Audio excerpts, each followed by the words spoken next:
A crazy lady accused me of kidnapping my stepson. Then she tries to kidnap him from me. So, this happened about a week ago, and I am honestly still fuming from this. I'm not sure if this belongs in this subreddit, but here goes. First, a little backstory. I am a mixed ethnicity individual. I've been confused for many races over the course of my 29 years on this planet, but I'm literally Caucasian and African American. Usually it can be figured out, but the difference with me is my father is the Caucasian, so therefore my hair is straight. Originally, I'm from Texas, and I am usually confused for being Mexican. But now I live in Massachusetts, and I've never had an issue with anyone concerning my race until this day. Also, I am married to a Caucasian woman who had a child before we were married. His father is not in his life as much, and I took the responsibility because I love this woman, and I love this little boy as if he were my own. He's 4 now, and I've been in his life since he was 1 year old. Anyways, on to the story. My wife needed a few things from the grocery store, and she needed to run a few more errands, and usually she just goes and knocks things out herself because I'm asleep.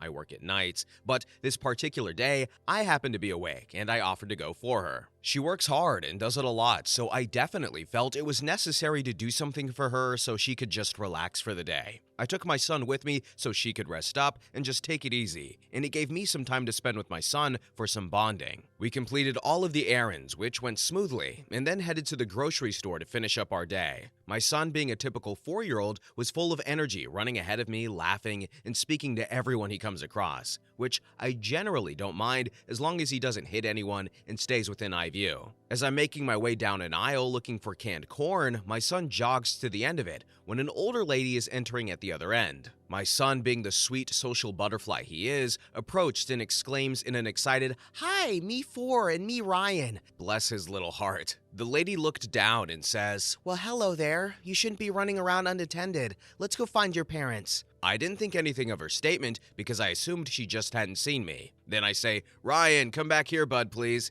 And he excitedly runs back towards me and starts turning in circles because, he's 4. I'm still searching the shelves as the lady walks past me and stops right behind me. Again, I think nothing of it because it's a grocery store and you have to share the aisles. I turn my basket around and start to walk toward the front cash registers when this lady literally blocks my path. I say, "Excuse me," and try to walk around her, and she moves her cart in front of me again. I honestly thought she was just getting confused and said, "Excuse me," once again, and tried one more time to go around, and she just blocks my path. And the following conversation ensues. Me, sorry about that, we'll get out of your way. Lady, "Oh, I don't think so. You're not going anywhere with that child." You mean my son? "That's not your child. He's white and you're Mexican. You probably didn't even know his name until he said it to me." Sure, whatever, lady. Can you just move? My wife is at home and anxiously waiting for us. "Stop your lies. You're not taking him anywhere, you pervert." Now to pause, this whole time, my son is standing close to me, holding my leg because he was honestly getting scared. I was getting angry because I hadn't slept much, and I have a short fuse anyway, thanks Dad. Continuing, I say to her, "As you can see, he's standing close to me because he trusts me, and you're scaring him, so how about you buzz off?" "No, he's scared because of you. He just doesn't know how to express it yet." Then she looks at my son and says, "Come on now, sweetie. I'm here to rescue you. Come with me." Thankfully, my son was able to communicate to her that he wasn't going anywhere with her, but she was having none of it. She literally grabbed my son and began to run.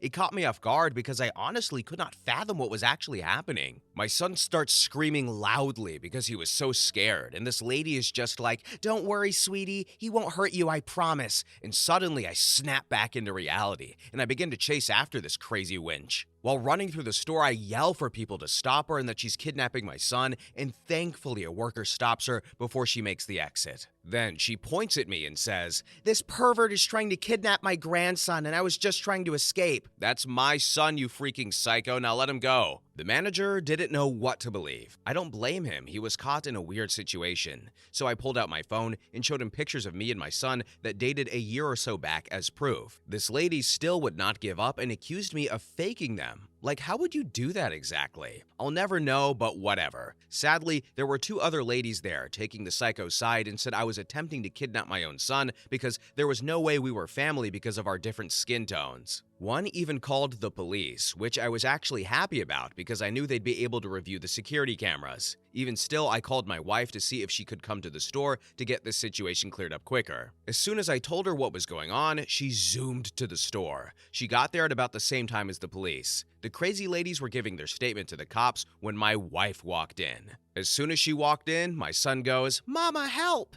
And my wife is a true mama bear, and she immediately flew into a rage when she saw this lady holding my son. Then my wife says, "Let him go now." Then the original lady says, "Sorry, sweetie, I was just trying to protect him from this pervert over here." And then lady 2 says, "Yeah, we saw him trying to kidnap him, but this lady saved him." The cop looks at the lady and is confused. And then the officer says, "I thought this was your grandson." And my wife says, "I have no idea who that lady is." She takes out her phone and shows the officer a picture of my mother-in-law, to which the lady says, "Okay, I'm sorry, he's not my grandson, but I was only trying to protect him from this dirty pervert over here." Then lady 2 chimes in with, "Yeah, I witnessed the whole thing. He snatched that child and tried to run away with him, but this lady stopped it." And then lady 3 chimes in and says, "Yes, I saw it too. He needs to be arrested. And you," pointing to my wife, "should be thankful that this lady was here to save your son because you obviously just let him loose wherever."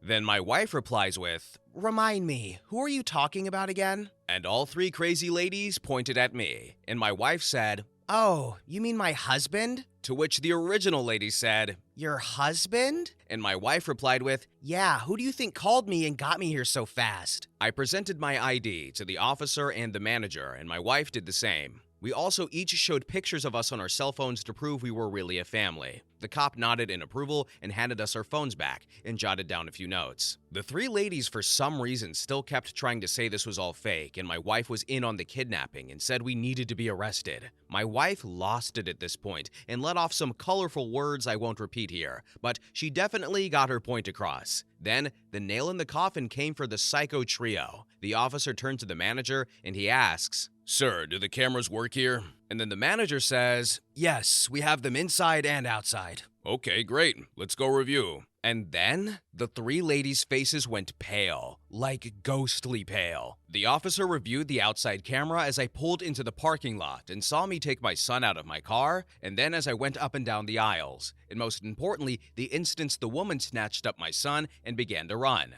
Upon his return, he asks, "Would you like to press charges?" Then the original lady says, "Yes, I would like to press charges." Then the officer says, "Why would I be asking you that question? Shut your mouth and sit down." And then he turns to me and repeats the question, to which I say, "Absolutely." Lady 1 was charged with attempted kidnapping, false imprisonment, providing a false police report, and child endangerment. The other 2 were also charged with providing a false police report as well. To make matters worse for the Lady 1, my son bruises easily and she left some terrible spots on him from when she was grasping him, but he's fine thankfully. This added a charge of child abuse to her rap sheet. I have court later this year, but I'm not sure when because of COVID. The officer will be following up with me in a few weeks. Sorry for the length. Update. My court day was yesterday. This has been drawn out more than I wish, but it is what it is. The leader is related to someone, I think it's her nephew, in the place, and they were trying their best to keep this hush-hush to avoid embarrassment. And shockingly, this isn't the first time this lady has done something like this. But we finally were able to get our day, and it was not as good as I hoped. The lady kept insisting that she thought my son was in danger and that there was no way I was his father, blah blah blah. She lied and said that my son was running around the store by himself and she was only trying to help. Thankfully, the tapes from the store were brought in and showed me and my son arriving together and walking through the store together. What I didn't notice the first time was this lady had been following me ever since I walked into the store from the parking lot. The lady had nothing to say. Finally, the judge drilled her, saying she should be ashamed of endangering and potentially scarring a child for life with her actions. She insisted it was for the safety of my son, but the judge shot back with, "He was with his father. He was already safe." I mentioned to the judge that for about a month after, anytime we passed the store, he would freak out and cry and would refuse to go near it. And that for a while, he couldn't sleep at night or sleep by himself. The judge acknowledged that and reamed the lady some more. The other ladies were there as well and were looking scared as heck. They both insisted the same thing, thinking my son was in trouble and I was trying to kidnap him. They even claimed to not know the leader and only chimed in once she said my son was her grandson.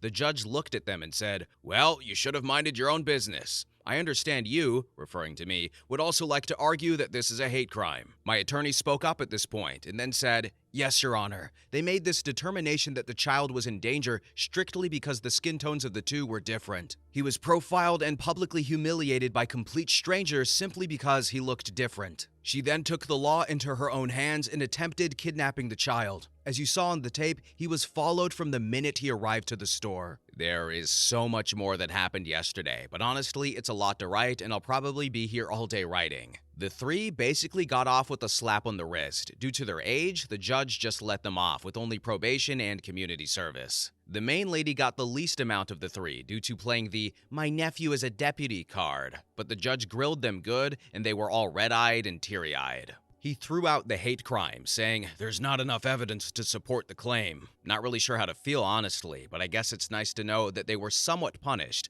but they got off way too easy for what they did to my son. The hate crime for my attorney, I didn't even think of that. I just wanted these ladies to be held responsible for what they did, and I don't feel that happened as much as it should have. Oh well. Okay, so first and foremost, what happened to OP and his son? Terrible. The fact that Mama's day off had to be ruined? Terrible. What these three ladies did? Terrible. Okay, but I got an idea for y'all. Okay, hear me out here. Now, old people, look, they're old, but that doesn't mean that they are innocent either. Your age does not absolve you of your wrongdoings, but we can't put them in regular penitentiaries and prisons and stuff. So how about prison for old people? Yes, you heard it here first, folks. When I become president, I'm actually, I don't even need to be president. This is just going to happen. I'm going to make it a thing. Over the age of 65, maybe 60, we'll see. Maybe your lawyer can argue that. But under 60, you cannot go to elderly prison, okay? But it's prison for old people because we can't put them in lockup with this muscular 6'7" dude from the military who did a war crime. No. But if we put the old people with the other old people, well, then they got prison. Well, I guess that's just a retirement home. We're going to have to work on this, but prison for old people should be a thing. I'm just saying.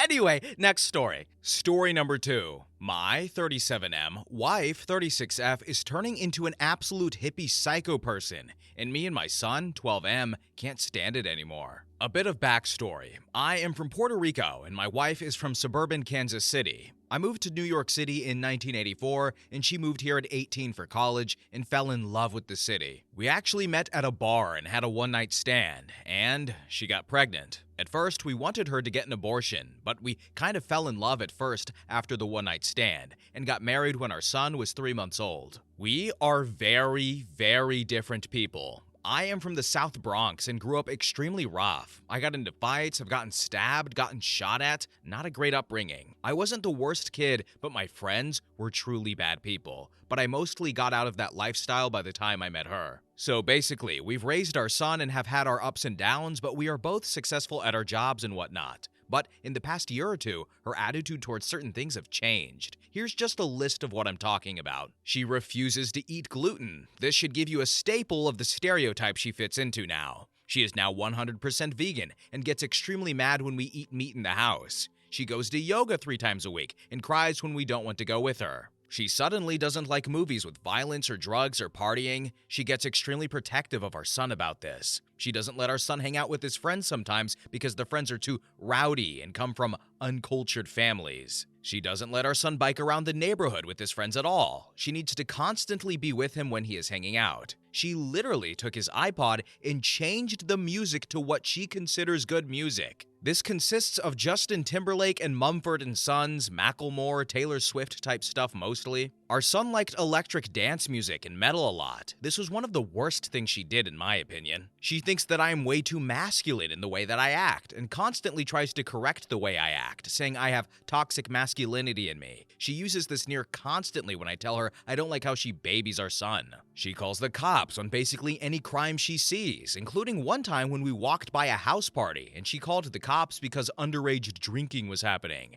and she wants to keep her community safe. One time she also called the cops because a few Spanish teens were playing soccer in the street and she just assumed they were up to no good. That made me insanely upset. Honestly, this is just the tip of the iceberg. This has been her for the past 2 to 3 years, and we've gotten into near constant arguments about this. I tell her she is too sensitive about nearly everything, and then goes off on rants and tries to show me all these weird articles about how I am doing gaslighting to her. She also is trying really hard to act young. Like she goes to indie shows in Williamsburg filled with 22-year-old hipsters and tries to chat people up to make friends. Then when she gets rejected or something like that from those indie circles, she comes home and cries in my arms and is depressed for days. She wants so badly to be a part of that crowd. She seems to have anxiety and depression issues. I do honestly feel bad for her. She keeps up this insane persona. She describes herself as a modern-day hippie. She spends all her time checking out new cafes and brunch spots with her friends. I know how this started. She got a job at this new office filled with young yuppies. Basically, right after that, she changed into this. I think to keep up with her coworkers, but it's clearly turned into something much more devastating and self-esteem damaging than that. I just want her to be herself, not this crazy person trying to perfect everything around her to fit her worldview. Interestingly enough, if you have ever seen Season 3, Episode 1 of Black Mirror, she reminds me insanely of the main character of that episode, but more willing to disrupt everything around her to fit what she wants, even if it inconveniences others. But this is all recent. She was never like this 4 years ago. She was just a regular working woman who liked to relax and hang out and didn't take much seriously like she does now. We used to get drunk at dive bars together. We used to party a bit even. It all hit a bad point about a week ago when my son, who has also been in conflict with her near constantly, got into a major argument with her. The argument was over whether he can hang out with his friends who were outside, and she said no because there were too many of them, and she thought it was bad to hang out in such large groups. This is the type of crap she thinks about. I know she really didn't want him to hang out there because the kids were mostly black and Spanish, but he is half Puerto Rican.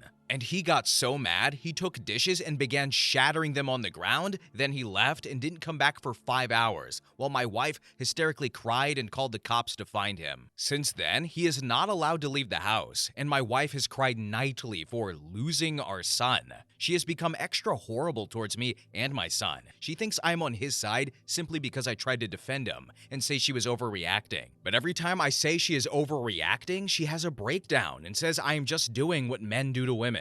I don't even know what to do anymore. I know that this isn't her. I know that she has developed some serious mental problems in the past 2 to 3 years. I know this isn't normal for her. I don't want to divorce her, but I'm not sure if I can handle this any longer. She has broken down. She is in bed crying nearly all day. She will sometimes go off yelling at me that I'm the epitome of toxic masculinity, and then an hour later be crying in my arms, saying she loves me more than anything. Is this some type of personality disorder? Does she need therapy? What can I say to make her calm down? I was thinking about writing a heartfelt letter about the way she has been acting. That way, she can't interrupt me like she usually does with the screaming. I don't want to argue, I just want to make my point and have her respond. But I don't want to seem as if I disapprove of her entire lifestyle and everything she has done. What the hell do I do? I feel so passive in this situation, and she goes nuts when she sees me acting completely normal, while she is crying or yelling or whatnot. As if every time she is acting crazy, I have to act crazy too about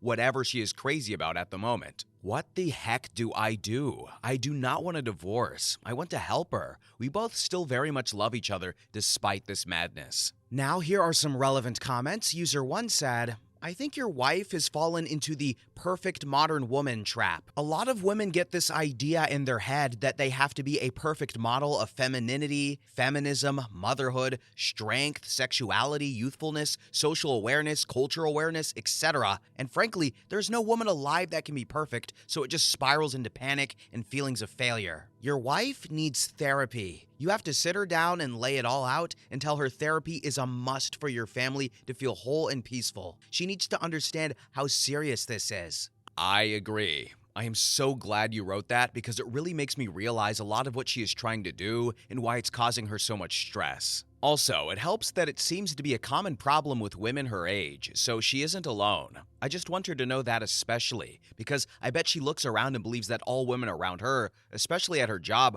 are perfect modern women. Then user 2 commented and said, let me share something with you as an ex-vegan. Her emotional distress could very well be due to a vitamin D and or a B12 deficiency. I know it sounds crazy, but that stuff is real and it makes you a depressed, weeping wacko. Vegans usually do not get enough vitamin D or B12 through their diet, and both should be supplemented. This is scientifically documented. OP, is she taking a B12 supplement? Her other crazy behaviors are more likely related to depression and a sudden feeling like she has no identity. She really could benefit from some therapy or at least some parenting classes to help her find tools to connect back to your son without damaging the relationship. Personally, I think she sounds too controlling over him, but a lot of parents start this kind of behavior when they suddenly realize their kids are independent. First, tell your wife she needs to be taking B12 supplements at the very least, and ideally vitamin D too. See if that mellows out her moods. I was shocked at what a difference it made in mine. She has been taking pills, and I can't even describe what has changed in her. She went from an absolute downward spiral into madness and controlling everything to a just much more clear-minded, calm person.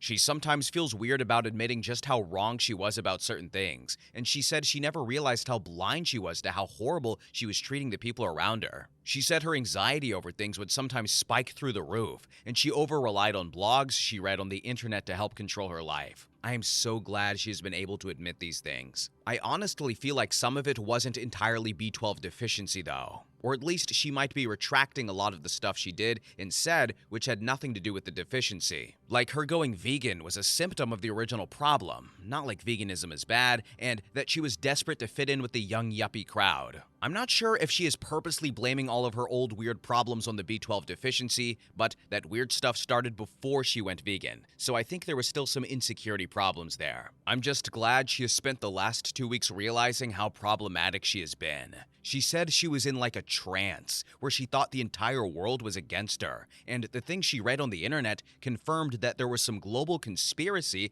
as she describes it, to make her be a dependent person or some crap like that. I'm just so glad she is back. So glad. Well, kids, I think the moral of today's story is the fact that vitamin deficiencies are no joke. Also, we've had stories like this before where a partner or a friend or somebody in OP's life just does like a 180 in personality over the course of a couple weeks, a couple years, and you're like, why are they so much different? Why are they so radical? And I always say it's because something or someone got in their ear. They got some bad videos in the feed, they read a few too many blogs or something like that, and it seems like this is what happened here. She wanted to be the perfect modern woman, which is not possible. You cannot be all those things. You can be a good person, but you can't be everything. But I am glad that OP stuck around and tried to help his wife. And, you know, obviously there are plenty of people who would have been like, after 3 years, hey, I'm done, I'm gone. But he really loved his wife. He really wanted to help her, but also realized, like, hey, maybe the clock is ticking because his son is in jeopardy. Like, this stuff might affect him for life.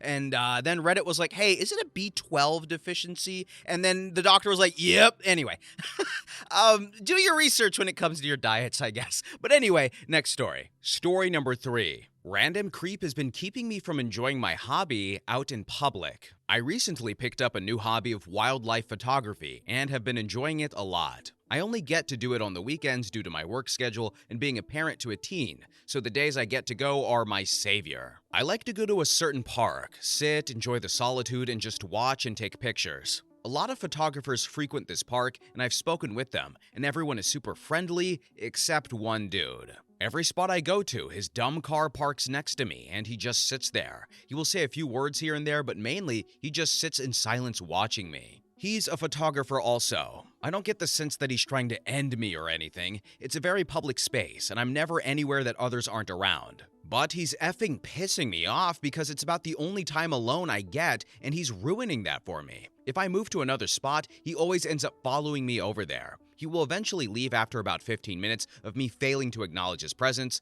but the more I think about it, the madder I get because it's making me not want to go to that park anymore. And also because I know dang well he wouldn't be stopping if I was a dude. And it's not like he's taking pics while he's chilling next to me. I've only seen him take a couple of pictures. The rest of the times, he's been up my butt nonstop. This is what you get for even saying hi to someone. I feel bad because so many other guys I meet at this park are nothing but respectful, and this a-hole is making it to where I feel like I can't talk to anyone without giving them the idea that they can annoy the crap out of me for some female attention. So, my question is, what are some creative ways I can tell him to go F off without pissing him off badly enough to where he may get aggressive? You literally never know these days. I assume he's harmless, but even harmless ones don't take too well to being embarrassed by a woman. Now, here are some relevant comments. User 1 said, I am sorry this is happening. If this doesn't sum up what it's like being a woman, I don't know what does. Right. A friend of mine paints outside. It's her specialty, and she gets harassed by men all the time.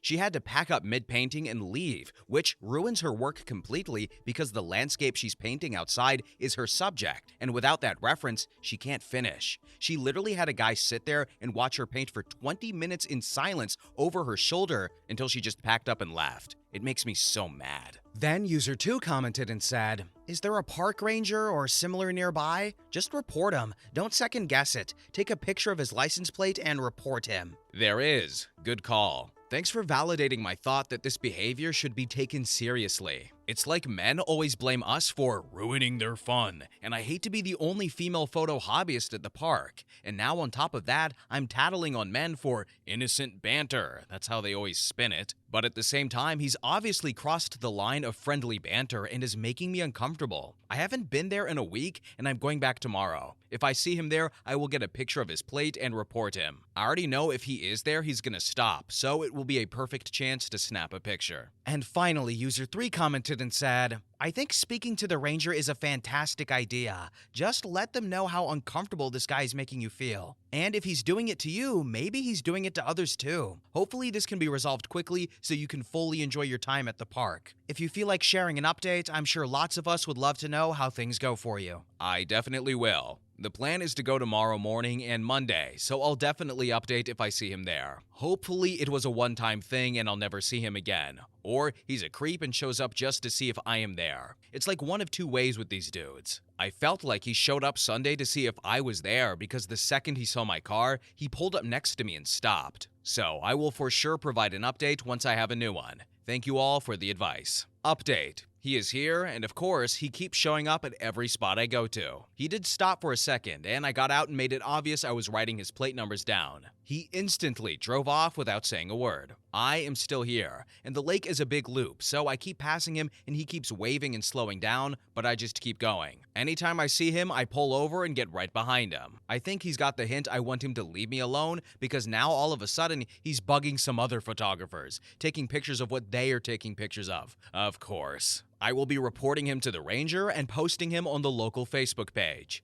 Thank you all for the invaluable advice. It's really crappy when you think about how many fun activities us women can't participate in because of losers like this. Then, in another comment thread, OP made an appearance and elaborated on her situation and said, Hey there, I'm the OP of this post, and it's funny you mentioned this. I ended up having to delete my entire Facebook account due to this incident. I believe this man saw me in a Facebook group that I comment in frequently, and possibly showed up hoping he would find me, which he did. I don't know why else he would just instantly start following me around. I just got a really bad vibe about him. When I went back the next day and he was there, before I reported, he was purposely parking at the spots in the park that had baby geese because he knew that's what I was filming. It was sick behavior, and I'm afraid if I go back and see him again, I might do something stupid because I am so mad. He took that spot away from me. Permanently. I ended up reporting him, and I saw a police officer patrolling the park not long after. Unsure if this is a connection, but I haven't been back to the park. I now have to go to one that's an hour drive,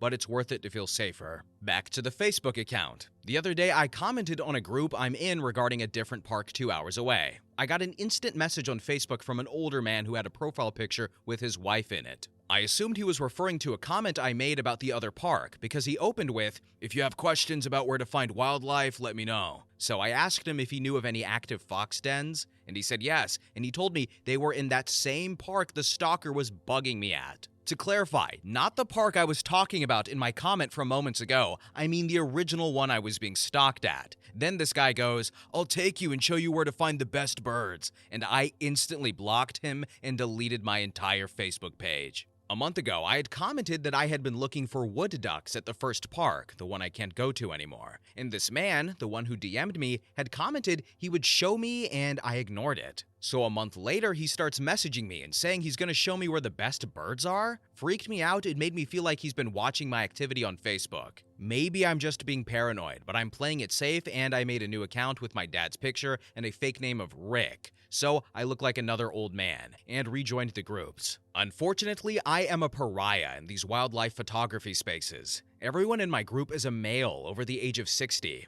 I've never seen a single female in my groups, not one. It's just me. So my comments stick out like a sore thumb, and so does my presence at these spots. I need to figure out a way to keep myself safer. If I have to give up this hobby, it will end me. I love this so much and I'm good at it, and I don't want to be scared out of a space I deserve to be in. I got a foghorn and pepper spray. I don't leave my car often at all anymore, so I'm at the mercy of what I can film with while in a vehicle. I've considered online dating just to find a man to come with me so I feel safer. Like, we won't sleep together, but I'll at least buy you lunch and get you a fun day of hiking out of it. Anyways, I didn't expect this to blow up so much, but I have gotten nothing but support, and I do appreciate every comment. It's sad to see what a universal issue this is for women. We are being pushed out of spaces because some men cannot control their behavior and don't see us as humans enjoying a hobby just like they do. It's like, how dare we infringe on a man's space? It is maddening. Edit. I commented some more details below, but basically, I can't go back to the park. I did report him and saw a cop patrolling not long after, but I still don't feel safe enough to go back. I also had to delete my Facebook account and start a new one, posing as an older man using my dad's photo as my profile, so I can still interact in these groups. I get good scoops on where the wildlife has been spotted, and I can do so without fear or harassment from these men. I am a pariah in this space, as the majority of the wildlife photographers in my area are retired white men over the age of 65. I am a young woman, and the only woman in my group who actively photographs and films. The rest are just in the group because they like the pictures. I scoured all the pages for a female photographer I could reach out to and see if they wanted to pair up one day, and I couldn't find a single one. All the female photographers in my area are portrait photographers. I am honestly considering starting a Hinge account and looking for a platonic male companion who enjoys outdoors and hiking who can accompany me to these parks. Like, we probably won't date, and I will definitely not be sleeping with you, but I will buy you lunch and you'll get a fun day of hiking out of it. Oh, desperate times. Man, I feel really bad for OP because, like she said, she's busy a lot, she doesn't get much free time. This is her hobby, this is her happiness, and it's kind of being taken away from her. Like, yeah, she could go back to that park, but it doesn't sound worth it. And even worse so, there's no other women in that group or seemingly in her area that she can go with to do that hobby with. So that's just like extra terrible and unfortunate for her. Now, and for my final point, this may surprise some of you, but I am not a woman. I know, this is shocking, take that in. But I've never been in OP's situation. I don't know what it's like to personally go through that, but I can listen, I can read, I can research, I can ask, and I do that. And my mindset is half of the human population is the opposite gender of me, so I would like to know things from their perspective. And this is just one of the things that really sucks. The fact that you can't take photos without a dude wanting to sniff your feet. Like, that's terrible. Hopefully OP can find someone or somewhere or something that works out for her in the long term, because it really sucks not being able to do your hobby. But anyway, next story. Story number 4. Will I be the a-hole for asking my brother to not bring his husband to my wedding because of my fiance's homophobic family? My fiance and I are a few months into planning our wedding, and we are now deciding on who we are going to invite. My fiance comes from a super conservative and religious background, but has thankfully grown away from that. Otherwise, I couldn't marry her. Her parents, however, are still super conservative and homophobic and delight in talking crap and all sorts of horrible things about the LGBT community. Other members of her family are like this as well, some more violently vocal than others. Well, for our wedding, we have decided that everyone we invite can bring a +1, subject to our approval, of course. I thought about it for a really long time, thinking about my older brother and his husband. They've been married for 3 years, and I don't want his husband to attend with him. The drama if they attend has the potential to get out of hand, and that is something I don't want to have to deal with on my wedding day. My fiance also agrees with me on this. We can't not invite her parents, and we can't not invite my brother, so we felt our only option was to not invite his husband. Who knows what could be said or done if he attends? And yeah, we're being selfish, but it's our wedding. I'm really not sure how he will react though.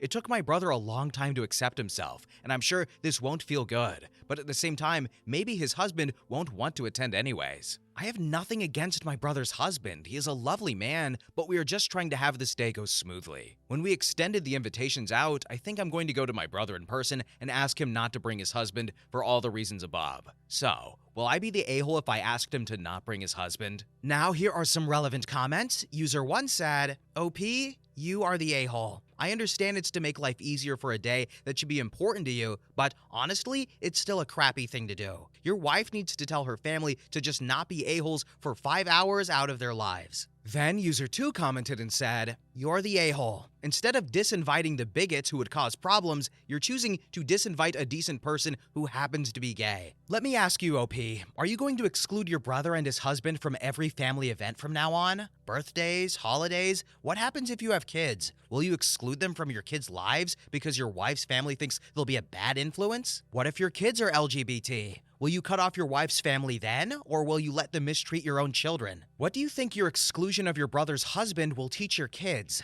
This is not the only time their beliefs will cause problems, and you need to think about how you're going to proceed from here on out and the consequences your choices will have in the years to come. Thank you. This is a good point. I never thought of it this way, actually. Then user 3 commented and said, OP, consider that you are considering siding with people who are more bigoted than Mike Pence. Noted. Then user 4 commented and said, if they were massive racists, would you ban all black people from your wedding to keep them happy? No, I would not. Then user 5 said, you are the a-hole. Wow. You'll make the appearance of siding with homophobes rather than being inclusive. You're clearly not as open-minded as you think you are. Maybe I'm not. Honestly, everyone's responses are really making me second-guess my decision. And finally, user 6 commented and said, you are the a-hole so much. It's hard to believe this is real. Be prepared to never speak to your brother again if you go through with this. What a slap in the face to him and his husband. It isn't their fault your in-laws can't control their bigotry for one day. I do realize that maybe I'm going about this wrong. It's giving me a chance to think about it. I am so happy to hear that, OP. Thanks for listening. I might think about looking into security or something like that just in case. Update. My original post got so much attention, and I got a lot of requests for an update, so here you go. I went to my brother and his husband and mentioned that there was the potential of some serious negative reactions from my fiance's family, and I asked them what they thought about my brother coming solo without his husband coming to my wedding. I thought I was providing a middle ground by asking them their opinion instead of just delegating who he could bring. Unfortunately, this didn't go as planned, as they both got super offended and said that I was discriminating against them. I told them that wasn't what I was doing, because I was coming to them first and asking them what they thought and what they wanted to do, but they didn't listen, and now it's all effed up. My brother said he doesn't know if he still wants to come to the wedding, and his husband got in my face and told me that I needed to leave. This was a few days ago, and he still isn't talking to me. It's making me pretty upset. My fiance says I did the right thing, though. I'm going to try and reach out to him closer to the wedding when things have calmed down, as I really do want him there. Anyways, everyone's responses really helped me out, and I wanted to update. Now, here are some more relevant comments. User 1 said, we told you so. I don't know, man. Then user 2 said, seriously, and your fiance said you did the right thing? Literally over 1,700 comments of people telling you how wrong it was to disinvite your brother. He has every right to be upset. You screwed up big time, man. Then user 3 commented and said, OP, you asked, am I the a-hole? And the entire internet said, yes, you're the a-hole, and here's why. Then 5 seconds later you said, how was I an a-hole? OP, what? And finally, user 4 commented and said, you're the a-hole. You really didn't learn anything from your last thread. Your brother saw right through you. That you even considered asking your brother to leave his husband at home to appease your bigoted in-laws told your brother everything he needed to know, and you were cowardly about it. But now your brother has solved your dilemma for you, and your in-laws will have a dandy time at your wedding. Hey, what's up, Reddit? I got a huge problem. Can you guys help me solve it? Okay. Yeah. Wow, that's some really good advice. Anyway, I'm gonna do my own thing. See ya! What an idiot. Ugh, OP's dumb.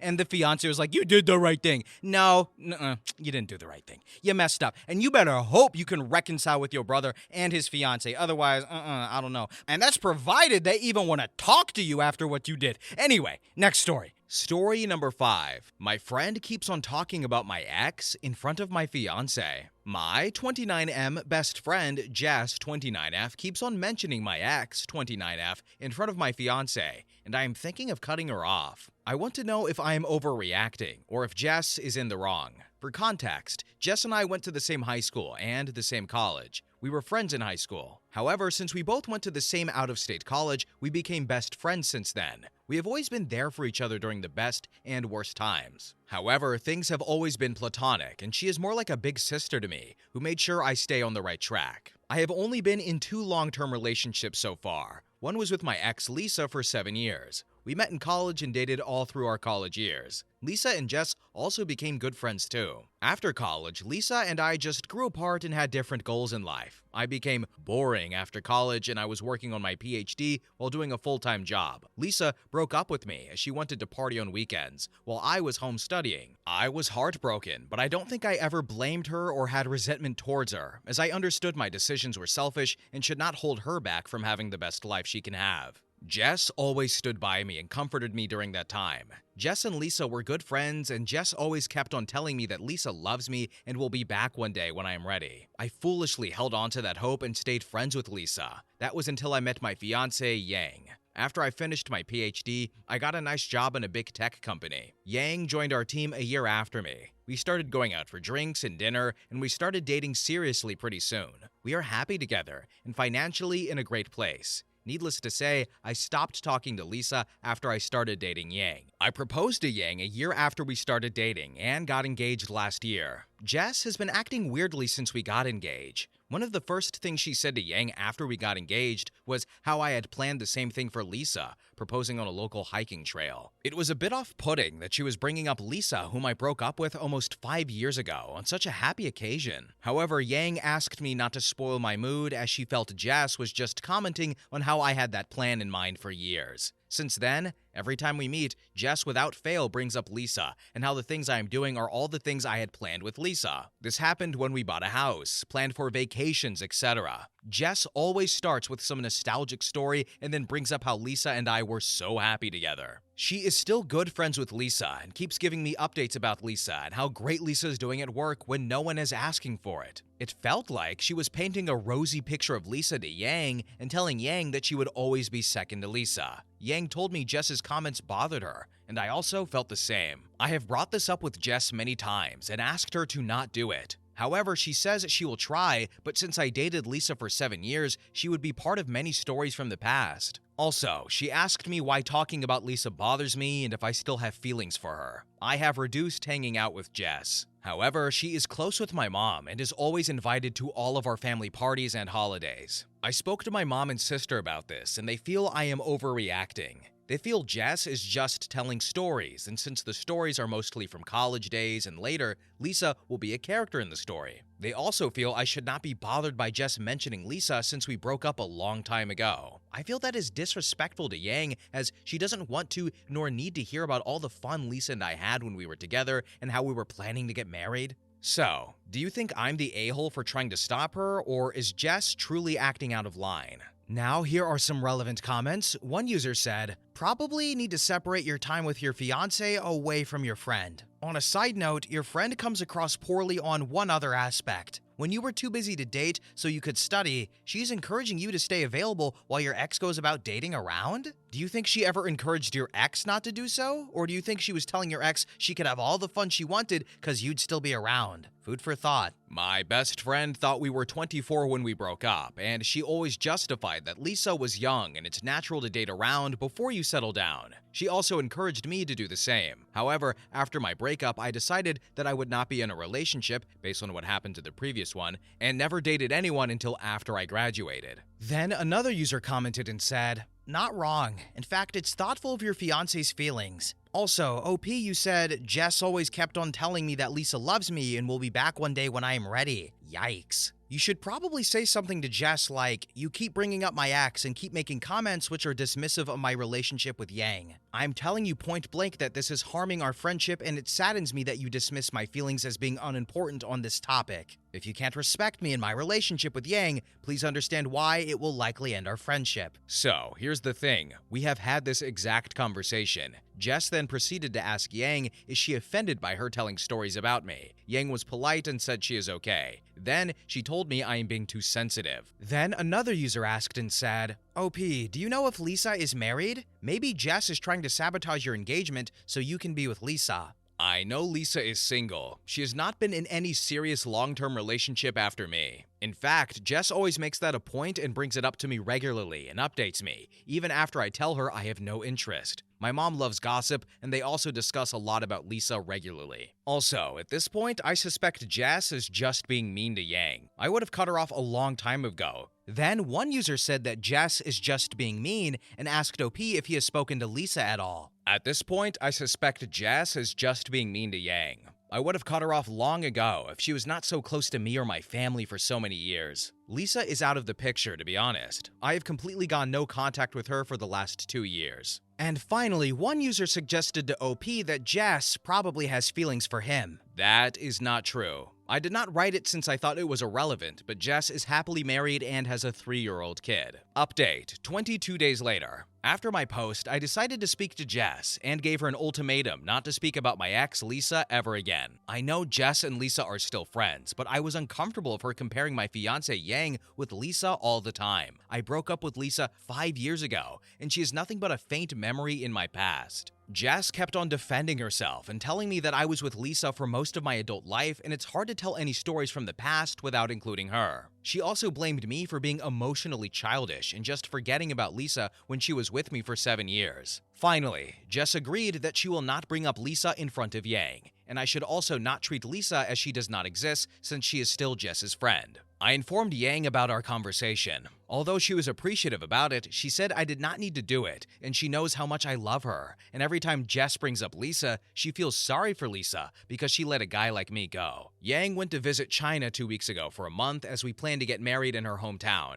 She is taking care of her shopping as well as preparations for the wedding. Jess invited me to her house that Friday for dinner as I was home alone. I am also good friends with her husband, and we were all just chatting and drinking in the living room. Around 7:30 p.m., the doorbell rang, and Jess excitedly went to open the door. To my surprise, it was effing Lisa at the door. She was all dressed up as if she were ready for a date and came in. I had not seen her in person for almost 3 years, and I was shocked to see her. She sat down and started making small talk with me. I was extremely uncomfortable and went into the kitchen to talk to Jess. I was angry at her and asked her what was going on. She kept on telling me that it's been 5 years since the breakup and to get over it and to be nice to Lisa. She said Lisa was excited to meet me and she thought we were all adults and could have one fun evening together. We had a fight and I told her that she should have not invited Lisa after our conversation the other day, and I do not want to be friends with her anymore. I went into the living room and politely excused myself and told everyone that I had a work emergency and had to leave early. Lisa looked sad, but I genuinely felt uncomfortable to be made to hang out with my ex without my consent. I came home and called Yang. I have never seen her more furious, and she told me she is not comfortable with Jess anymore, as she has some agenda that we do not know about. It's different to talk about Lisa, but to invite her without consulting is not okay. I also felt the same, and I called Jess the next day and told her that she crossed a line, and I was terribly upset with her. I stopped taking her calls and ghosted her. I also told my mom and sister about the whole incident. Last Sunday, my mom called me for lunch. When I got there, I saw Jess was already there. I told my mom that I do not want to talk to Jess and can't stay. However, she asked me to sit as they all wanted to talk to me. I have a glutton for punishment and decided to hear them out. My mom started with how Jess has been there for me all these years and only has my best interest at heart. She kept on telling me that they are the 3 people, my mom, sister, and Jess, that love me the most. Jess started saying how she felt that I was making a big mistake and not having to hear what Lisa had to say. She told me that Lisa was my first love and Lisa is now ready to settle down and we can pick up where we left off. She reminded me how broken I was when Lisa left me and how life is giving me a second chance. My sister also chimed in and said they all liked Lisa more than Yang and how we both looked so great together. Finally, my mom started saying how our culture was so different than Yang's, and it is hard for them to relate to her. I asked them in what way, and my mom said that they did not understand what Yang says sometimes and have nothing in common with her. Then my mom asked me to think about how Lisa and I would have such wonderful looking kids, while if I marry Yang, our kids will look so different. I started getting their drift and I probed more. My mom told me how our kids would look Asian with small eyes and not like any others in the family. I asked my mom if she cared about my kids' looks more and not about how smart they will be since Yang has a PhD. She blew it off, and I realized she just did not want me to marry Yang because she was Chinese and not white. My mom told me to forgive Jess, and my mom asked Jess to talk to Lisa on my behalf and asked her if she would be interested in getting back together with me. My mom was adamant that since I loved Lisa so much, I should be happy and to pick up things where they left off, as that is the best for everyone. I have never been so angry and may have said a lot of unkind things to all of them before I left. And now, I am so depressed. I not only lost my best friend, but I'm also not sure how I can move on from what my mom said. My mom and sister raised me, and that is the reason where I am today. However, I cannot get over how racist they are being and how they were just pretending to like Yang all these years while actively working on breaking us up. I have been so shocked that I have not told any of this to Yang so far. I might wait for her to come back next week and speak to her in person. Again, thanks everyone for all your messages on the last post, as they helped me a lot to think through this situation. My life is more effed up than I could imagine, and I cannot imagine how dejected Yang will feel after hearing all of this. Story number 7. I am very disappointed in my husband. My marriage has been struggling for the last year. I, 32F, have been married to my husband, 33M, for 6 years, together for 8, and we have known each other for over 20 years. My husband is extremely accommodating. He doesn't help me with any household chores, even when we both have the same workday. He stalls until I lose patience and do it myself. This took a toll on our relationship, as it is stressful to take care of the house and my daughter alone, and also collect socks and shirts that he scatters everywhere. Now, the last straw was the fact that we don't have a car and we needed to go buy some things. I had planned the day to do it in the morning, and he would go with me. I woke up and did several tasks while he stayed on the couch. I didn't say anything because it was his day off. When we were close to leaving time, my father-in-law called and asked for a favor. He got up and said he would help him. It would be quick and that our father-in-law would give us a ride afterwards. Okay, it wasn't our plan, but I can wait another 2 hours to go. My father-in-law is a hustler and lives off of freelance work and is supported by his mother, my husband's grandmother. He never works, always takes money, and never pays. It's a mess. In addition to always making inappropriate and false comments, he is a narcissist. That's why my mother-in-law divorced him. Well, 3 hours later, they arrive and I get in the car. My father-in-law asks why my daughter, F4, didn't go to school, and I said that I let her miss it because it was just a play day, and she asked to go shopping with me. And he simply says that I'm lazy and didn't want to take her to school out of laziness, that I'm committed to going to the gym, that I should have the same commitment to school. He was rude and accusatory, as if he was recriminating me. I felt blood boiling in my veins. Firstly, because I do 1,000 things a day. I barely have time to rest. And secondly, because my father-in-law is the laziest person I have ever seen. He's never worked in his life. I took a deep breath and tried to control myself because I wanted to curse at him. I looked at my husband waiting for him to say something to his father. Anything. He did not say a word. He didn't defend me. He didn't even try to explain anything. What did I expect? For him to fight? No. But for him to at least say, "Don't talk to my wife like that," or say, "That's not true." This is not the first time my husband has failed to respond to someone in his family who says something inappropriate. He says it is better to avoid a fight, or that's just how they are. And on that day, all our marital problems kept playing in my mind. I was very disappointed, and I can't look at him any other way unless I dislike him. I have been fighting for my marriage, but I feel like he isn't fighting for me. And now I really want to file for divorce. I'm hurt, and I'm afraid I'm overreacting because of this. Now here are some relevant comments. User 1 said, "Yeah, I don't blame you for being frustrated, OP." Then User 2 commented and said, "In terms of freeloading, it doesn't sound like the apple falls far from the tree with your husband and his father.